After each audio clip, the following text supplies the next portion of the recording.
So, I was inspired by the Geography King to make a video where I rank the 50 states by the weather.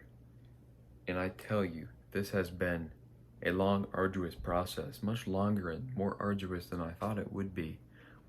And basically, here's the story of it, of how it happened. So, first of all, many states can have varying weather throughout. California is a really good example, and I'll get into that later, but I don't want to get too ahead of myself here.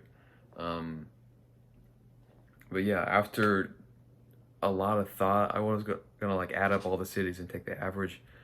I just decided to go with the most populous city, the weather of the most populous city of each state, because that city represents more of the people who live in that state than any other city within that state, just logically speaking. So I know it's a tough decision, but you gotta go with the city because it's a small enough region that it pretty much definitely has the same weather throughout. So you may be wondering how I'm gonna go about and sort these states. Well, I already have done it twice. The first time was completely subjective, and that was a horrible idea because I wrote about a 3,000 word script and it was a 40-minute video. It was probably the most boring thing anyone could ever possibly endure. So instead, I decided to take a more mathematical, objective approach, albeit resting on subjective data. You know, you can't really escape the subjectivity when you're talking about best weather.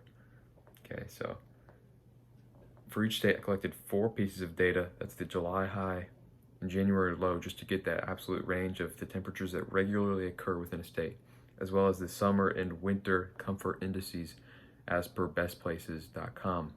It's just a website where it gives an analysis of how comfortable the summer and winter is for literally any city with a population within the USA.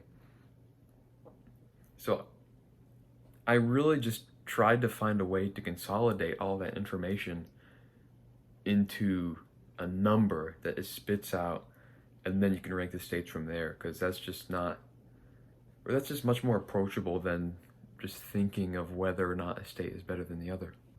So basically, I had to come up with a formula that would consider several aspects of a state's weather in a numerical format.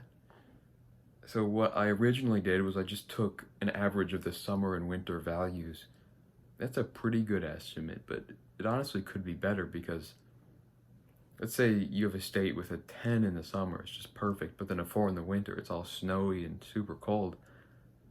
Juxtapose that with a state that's 7 in the summer, I mean, pretty good, probably a little bit too hot, but manageable. In the winter, it's also 7, kind of cold, but it's never horrible. That's probably better, honestly, than the 10 and 4.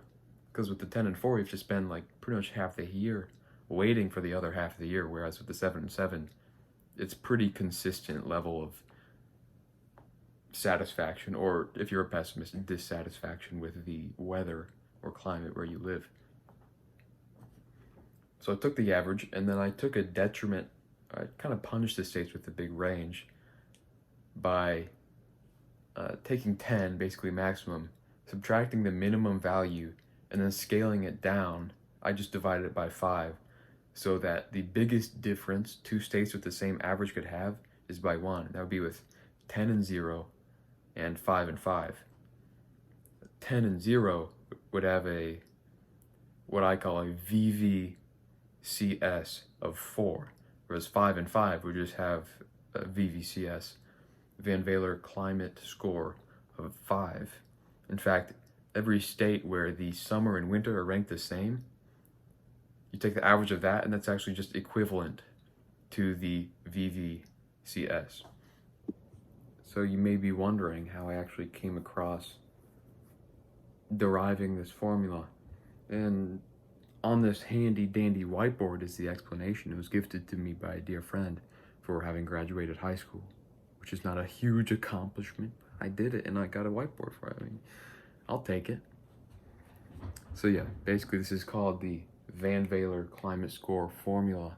It's not a super inspired name, but if you're trying to be fancy with science and math, you should get back to the basics, okay? get back to really what made math a good thing. So here's the formula itself, and here's the explanation of how the formula was, I don't want to say discovered, but discovered by me. So here's the average, which is summer plus winter divided by 2. And here's the punishment for having a wide gap between summer and winter values. I apologize for any glare that's happening and me bumping my elbow on the table. Whatever. It's not a perfect world. And here is what you add to make the scale go from 0 to 10 instead of negative 2 to 10. So you could actually compare it to the summer and winter index values, because that way they'd both be on a scale of 0 to 10. An explanation of this punishment part is basically take the maximum value for the minimum possible, subtract the actual minimum between S and W from that, and divide it by 5 so it doesn't have a huge amount of weight. And yeah, at that point you have a scale from negative 2 to 10. And what you really want is a scale from 0 to 10, which is the straight, the filled in line. So you have the dotted line, which you don't want, and the straight line, which you do want. In order to transform this one to that one, you take the difference between them and add this equation on here. So at this point, it's pretty straightforward, maybe algebra 1. So the formula for this linear equation is negative 1/5 x plus 2, or what is x? X is just a, or the average. So you add it on here, minus 1/5 a plus 2. And down here, if you distribute these 1/5, you can get the average minus 2 plus the minimum between S and W divided by 5 minus 1/5 a plus 2. Add these together, you get basically 5/5 a minus 1/5 a is 4/5 a plus this part right here, 1/5 times the minimum between S and W, which up here is the exact same thing as this, except this is in fraction form and this has decimal form coefficients. So now we've done all the math. Now it's time to reap the rewards. So let's just get right into the rankings. So tied for 10th, 9th, and 8th are Delaware, Georgia, and Virginia. Georgia and Virginia actually have pretty similar climates. Their summers and winters are ranked just about the same. And Delaware is different in that it has a considerably better summer, but a considerably worse winter. But just so happens that due to my formula, they come out with the exact same value, the VVCS of 6.78. Kind of sad. Top 10 is like a D plus. Nothing to write home about, but there are slim pickings when you're talking about good weather, really anywhere, if you're talking about year-round good weather. Yeah. Now, on to number 7, which is Connecticut, with a Van Valer climate score of 6.8, just barely edged out those last 3.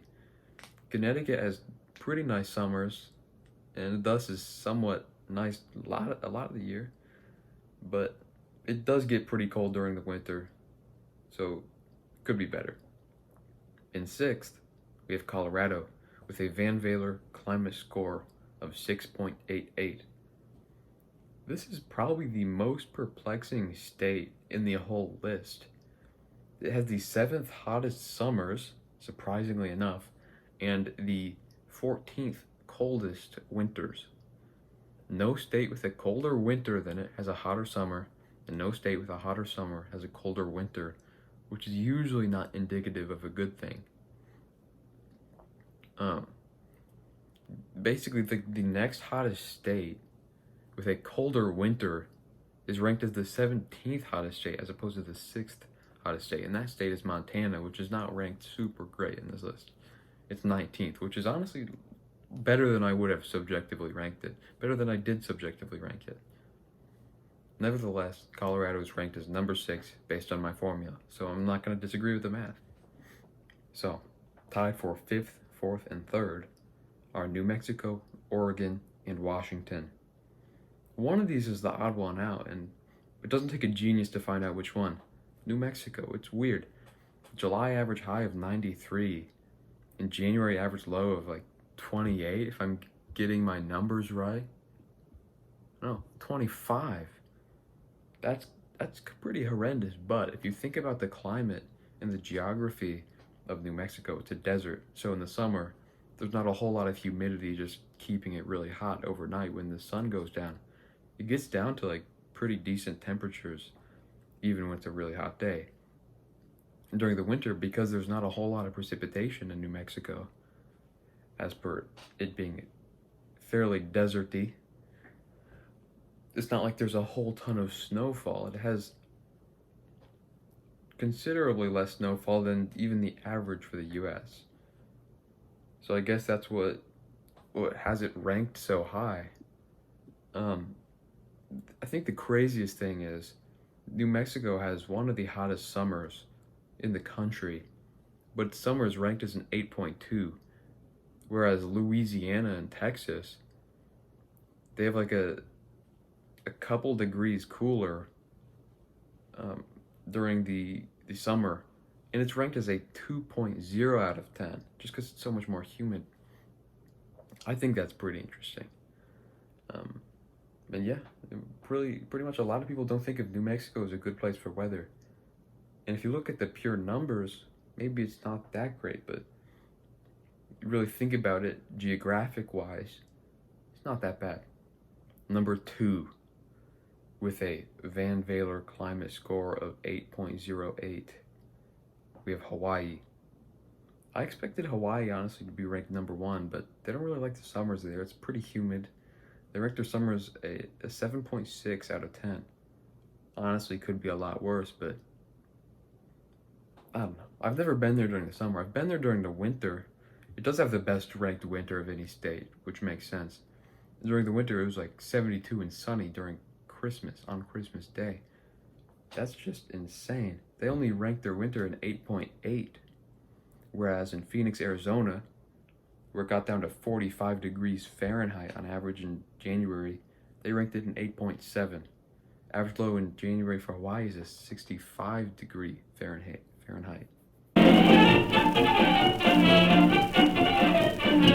Hey, these Hawaiians get accustomed to things, and if you aren't used to those super cold winters, maybe it's just not a whole lot of fun to experience 65 degrees. I mean, come on, how ridiculous that sounds. Whatever.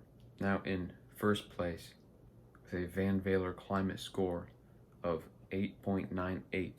That's a huge jump from 8.08 of Hawaii and 8.98 of this winning state. The 5th, 4th, and 3rd had a VVCS of 7.12, so this is almost 2 points higher on a 10-point scale than number 3. It's insane. And the winner is California. Keep in mind, this is based on LA, which doesn't even have the best weather of California. If it was based on San Diego, it would be 9.08. And if it were based on Death Valley, just not too far away, then it would be a 6.82, which would be ranked number 7 if it were its own state. It's kind of sad. It's ranked much higher than my state.